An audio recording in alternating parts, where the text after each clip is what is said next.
اعوذ باللہ من الشیطان الرجیم بسم اللہ الرحمن الرحیم رب اشرح لی صدری ویسر لی امری واحلل عقدۃ من لسانی یفقہوا قولی واجعل لی وزیرا من اہلی آمین یا رب العالمین۔ آج ہم سورہ مدثر کا ترجمہ شروع کر رہے ہیں۔ یہ قرآن پاک میں ترتیب کے اعتبار سے 74 نمبر پر ہے، مکی سورہ مبارکہ ہے۔ اس میں 56 آیات اور 2 رکوع شامل ہیں۔ آئیے شروع کرتے ہیں۔ اللہ کے نام سے جو بے انتہا مہربان اور رحم فرمانے والا ہے۔ اے اوڑھ لپیٹ کر لیٹنے والے، اٹھو اور خبردار کرو اور اپنے رب کی بڑائی کا اعلان کرو اور اپنے کپڑے پاک رکھو اور گندگی سے دور رہو اور احسان نہ کرو زیادہ حاصل کرنے کے لیے اور اپنے رب کی خاطر صبر کرو۔ اچھا، جب سور میں پھونک ماری جائے گی وہ دن بڑا ہی سخت دن ہوگا، کافروں کے لیے ہلکا نہ ہوگا۔ چھوڑ دو مجھے اور اس شخص کو جسے میں نے اکیلا پیدا کیا، بہت سا مال اس کو دیا، اس کے ساتھ حاضر رہنے والے بیٹے دیے اور اس کے لیے ریاست کی راہ ہموار کی۔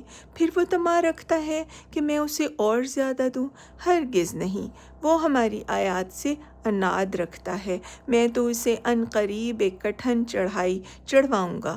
اس نے سوچا اور کچھ بات بنانے کی کوشش کی تو خدا کی مار اس پر کیسی بات بنانے کی کوشش کی۔ ہاں، خدا کی مار اس پر کیسی بات بنانے کی کوشش کی۔ پھر لوگوں کی طرف دیکھا، پھر پیشانی سکیڑی اور منہ بنایا، پھر پلٹا اور تکبر میں پڑ گیا۔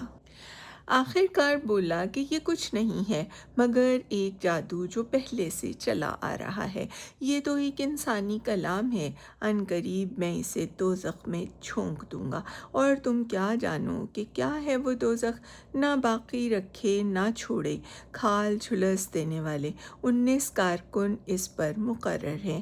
ہم نے دوزخ کے یہ کارکن فرشتے بنائے ہیں اور ان کی تعداد کو کافروں کے لیے فتنہ بنا دیا ہے تاکہ اہل کتاب کو یقین آ جائے اور ایمان لانے والوں کا ایمان بڑھے اور اہل کتاب اور مومنین کسی شک میں نہ رہیں اور دل کے بیمار اور کفار یہ کہیں کہ بھلا اللہ کا اس عجیب بات سے کیا مطلب ہو سکتا ہے۔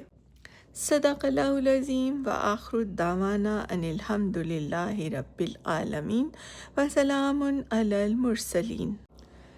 اس چینل کو سبسکرائب کیجئے، ویڈیو کو لائک اور شیئر ضرور کریں۔ جزاک اللہ۔